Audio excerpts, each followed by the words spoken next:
Hello, my name is Sean from Sean's Designs. We are in October right now, and we've been invited to a Halloween party, which is a Hocus Pocus themed Halloween party. And I'm going to be dressing up as Billy Butcherson. Costume is right there. And my wife wants to be the book. So come with me, watch the making of the book, try to make it interesting for you. See you later. So we're starting by cutting wood and nailing the frame together. It's made with like 3/4 inch pine, or no, maybe poplar. Yeah, that's poplar. Just some scrap stuff I had laying around. We're gonna go through this pretty quick. We made 2 frames and then some cross pieces to tie it together. Just a little wood glue and some nails. Trying to make this as light as possible, but structurally sound so it doesn't flop around. Alright, so here's our frame. We're testing it on my wife, and it does not fit.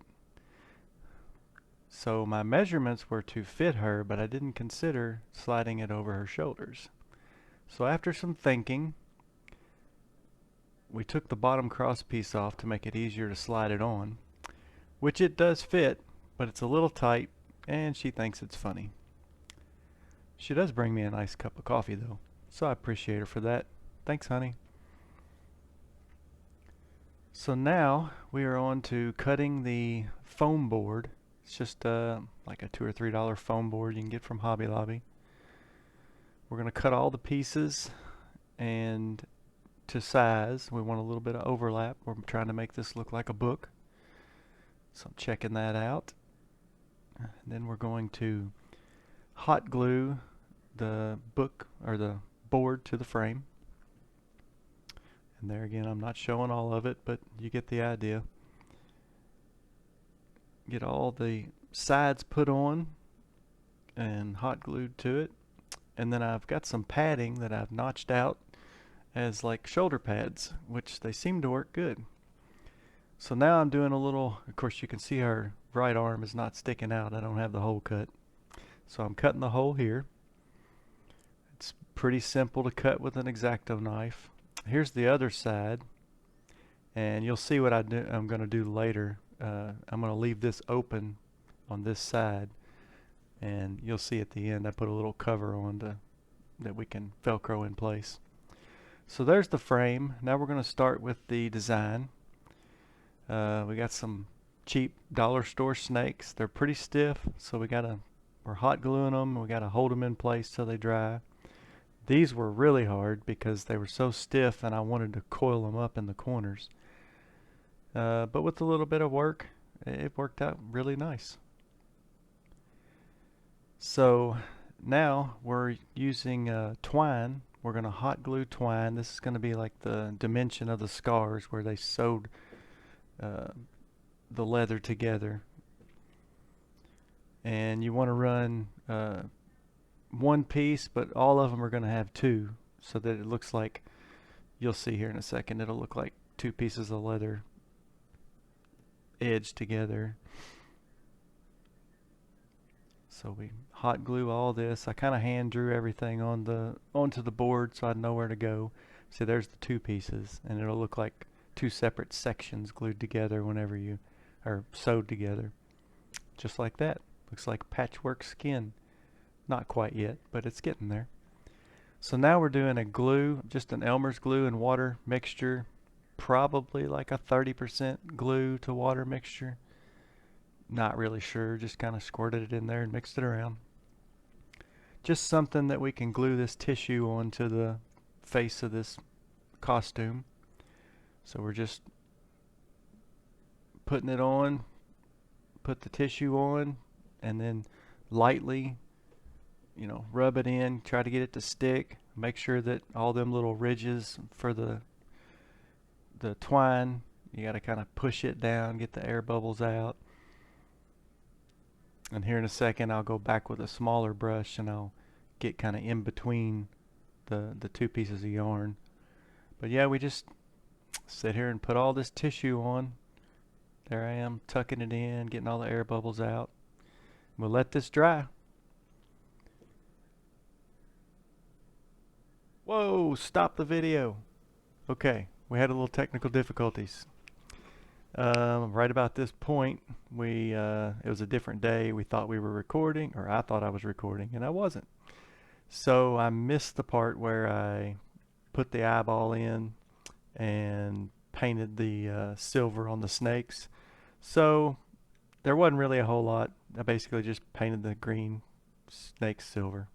Big deal. But the eyeball was pretty neat. So I took one of these little googly eyes and cut a slit in the back and pulled out the black insert. And then I got online and printed out an iris and glued it to it, stuck it back in there, super glued it to the inside the silver circle, and then I used hot glue slowly, one pass at a time, to build up the eyelids and then build up to make it look like an eye. So I just thought you'd want to know that, and back to the video. Alright, now we're ready to start painting. We're going to use it's like a raw umber paint, just an acrylic paint. We're going to paint the whole thing. I took out all the outlining because that took forever, and I'm going to just skip through some of this. It's basically just painting. But we're going to paint the whole thing this raw umber color, and then once we get the whole book painted, we're going to let it dry. And then we'll start to, let's see, I think the next step is we're going to add the black inside of the stitching. No, I'm wrong. We're going to color make it kind of look like golden pages of a book. And then once we get all this painted, then I believe we're going to go to the stitching. This is just a little bit of a yellow color that I mixed up. Yeah, now we're going to go with black inside the stitching. And we're just going to build on this. So we got all that done. We're going to take a little, like a dry brush black, and just kind of antique the snakes and the little silver buckle around the eye and the other silverish snake piece. Just try to make it look a little bit antiqued. And once we get through with that, then we're going to start doing some accenting. We're going to take like a little darker brown, like a burnt umber, I believe is what it is, and just kind of feather it out and make it kind of look like it's shadowed. And as we get through that, then we're going to, so this is where we take black and an eraser and we're dipping it in black and we're making like where the stitch marks will be. And then after that we're going to take a glue gun and make the stitches. And then here's the finished product. Hello everyone. Thanks for joining in. If you stuck around to the end here, I appreciate it. This is my first official video on YouTube. It's my first time editing. It's been pretty quick. I mean, not as bad as I thought. But hopefully I'll start doing more of these. I love doing projects, and just I never have took the time to video them so that I could do stuff like this. So I'm definitely going to try. Thanks again. See you later.